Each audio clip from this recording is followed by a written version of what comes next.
Not many know that. They don't catch it. My wife has watched 1,000 baseball games, and she couldn't tell you the infield fly rule if her life depended on it. Okay? But you're right. Infield fly rule. If you want the rule book definition, you can open it up and see if I get it verbatim. I'll be pretty close. With runners at first and second, or first, second, and third, with less than 2 out, a fair fly ball that can be caught by an infielder with ordinary effort. Okay? What does ordinary effort mean? Right? What if it's really windy? If it's a really windy day, and he starts under it, and it looks like it's there, and then all of a sudden it's like the wind just takes it, and he's got to make a dead run 30 feet that way to get it. Is that ordinary effort? You've got to use a little bit of judgment as to what is ordinary effort. Okay? If it's a routine, they're standing under it, that's ordinary effort. That's an infield fly. How do we call an infield fly? Infield fly rule. What else? Infield fly. You're going to point straight up. Infield fly, batter's out. Okay? Because this rule will cause you all kinds of trouble in a Little League game if you don't let everybody know what's going on. Because what happens if it's coming down and the shortstop's camped under it and you've called infield fly and he drops it? He's still out. But what do the runners do? Run. They can do whatever they want, or they don't have to run because the batter's already out, so there's no force anywhere. It can be total chaos. Everybody will have no idea what's going on except for you, and it is your job to know what's going on. Okay, that's why last night I talked about knowing the rules. Study the rules. It's so important. Okay? But as far as communication goes, it's real easy to have a brain fade and not realize you got an infield fly on. So, as a crew, me and my partner, okay, I'm going to give a signal. We're going to have a signal for that. And most guys that I've worked with, we're just going to touch the bill of our hat. And this is me letting my partner know we got infield fly. Okay? I just, 2 fingers is just kind of program. You can go 1 if there's 1 out, here if there's none out. Okay? If there's 2, I'm just going to show him 2 outs so that he knows that there's no infield fly. Okay? So infield fly is only when there's no outs. Correct. Less than 2 out. Right? So I'll just let him know there's 2 out. Okay? Questions? None? Okay, 1 man. Let's go over that real quickly. Yes, Wait, 1 man. so go ahead. What am I? Oh. Okay, if you're working a game by yourself, if you're working the little guys, the super little guys, and you're umpiring a game by yourself, then we come back here. All of the same things we've talked about apply. Angle over distance. Okay? You just got to change the way you do it. Okay? So, you're obviously the plate umpire, you're responsible for the pitch. When the ball's hit, you got to read everything. Okay? If there are multiple runners, that's really when it's at its worst. Okay? So let's say there's a ground ball to the third baseman. I'm going to get to the best spot that I can to make the play, to make the call. You're still going to try to get to 90 degrees. Okay? You're going to give up a little bit of the angle, but you're still going to try to get there. So if there's a ground ball to the third baseman, I'm working by myself. I'm going to come out in front of home plate, take off my mask, come out in front of home plate, and we're going to get up the line. Okay, come on, come with me. We're going to move up the line, and we're just going to get as close as we can. Okay, and again, same thing applies. When the ball's thrown, I'm going to try to take a step here to the middle and try my best to see the foot of the fielder and the foot of the runner. If you come straight behind him, you're not going to see the runner's foot. Okay? So when the ball's thrown, I'm going to take a couple of steps this way. Try to get a little bit of an angle. You're going to split the distance between the 2. Okay? You're going to try to get to a 45 on this one if you're working by yourself. The hardest play you're going to have working by yourself is a steal in second. That'll be the hardest play. Because it's furthest away and you have no good look at it. Because chances are, if they're stealing second and you're hanging out back here, you're looking through the catcher, you're looking through the pitcher, you're looking through the fielder and the runner. You have a lot of different things to look through. So what I would do on a steal of second, if I'm working by myself, I'm going to move up the third base line and get as far as I can and then start moving into the middle. Okay? That's what I would do. You can do it how you like, but if you just think about getting the best angle to see the play. Okay? Best angle to see the play. That's all you're working for. One man, kind of nature of the beast. Unfortunately, smaller levels, about dollars and cents. There's not enough money to pay 2 umpires worth 9-year-old baseball. Okay?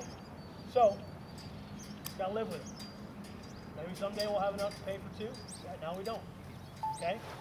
So, you do the best you can. So you're responsible for all fair fouls. You gotta see catches in the outfield. You gotta know when runners tag up. You gotta see everything. You gotta have your head on a swivel. And here's my advice to you also. If you're working a game by yourself, take 0 crap from coaches. None. Okay? If they come out in the first of all, there's no arguing policy in the league. So if they try to give you a hard time, you just say, look, I'm doing my best, I'm by myself, beat it. Maybe not say it like that. Just go away. Leave me alone. No out of it. Okay? Questions about that. One man, it's no different. You're still fighting for the best angle you can get. Yeah. Are there ejections? There could be. If they walk up to you and talk like cussing up, Then they're done. If they swear at you, they're done. Okay? Let's go over handling situations because I did have that on my list. We'll finish with that.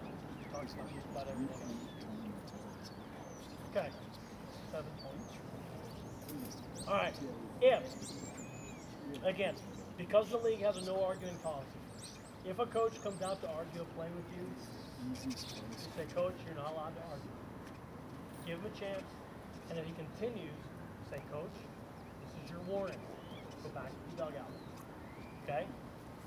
If he still refuses, you got to eject him. Okay?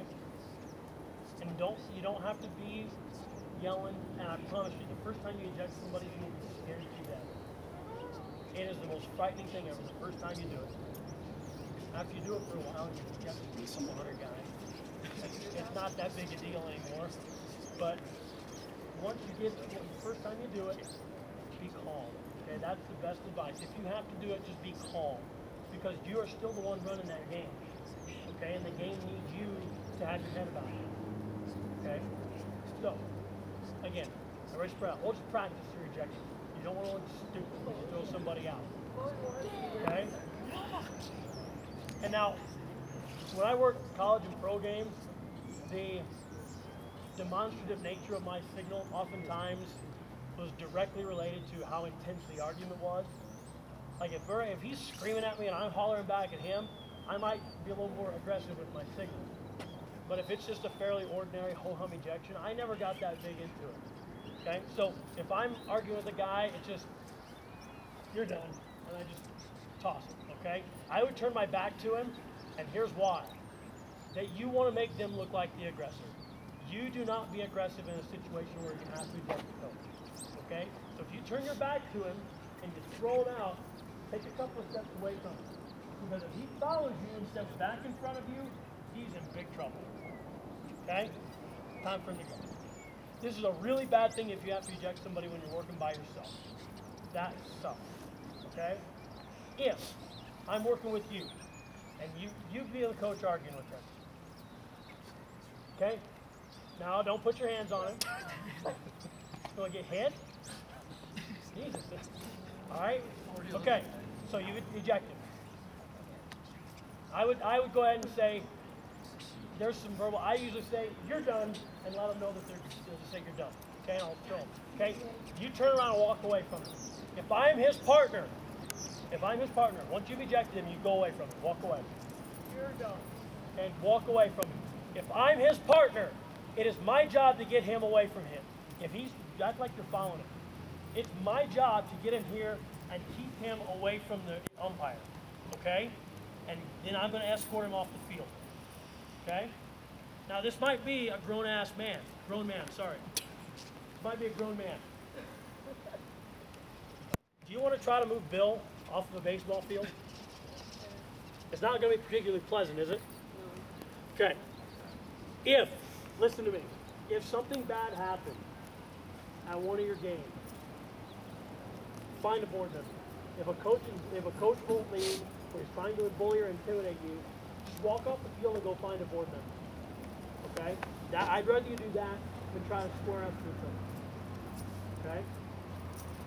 Rejecting someone is the last resort. You don't want to ever have to do it. So give them every opportunity to stay in the game. Warn them. Say, coach, go back to the dugout. Can't argue. Just go. We're not doing this. I'm not going to listen to it, so don't even try. Okay? So, What if you have to reject somebody and then you do it, but they stay in the dugout? then you don't let the game continue until they leave. Here's what I do. I've had this happen before. Coach refused to leave. I take off my mask and I'm gonna stand here on home plate with my back to the pitcher. And I'm just gonna stand here. If the pitcher throws and hits the ball, hits me in the back of the ball, he's gonna leave too. Okay? So I'm just gonna stand right here and I'll tell the coach that we're not gonna start the game until you leave. And hold your ground. Stand there and just wait him out. And if he refuses to leave, give him a reasonable amount of time. But by rule, if they refuse to leave, you get forfeit the game to the other team. That is a last resort. That is a nuclear option. I would rather you leave the field and go find a board member before it gets to that. Okay? And you'll know who they are. You'll recognize. I'll be at some games. Bill will be at games. You know, there'll be people around that you'll recognize after a while. Find somebody that you recognize and have them help you. Okay? I don't think it'll happen. It's not likely to happen. But if it does happen, you need to be prepared to handle it. Okay? Questions?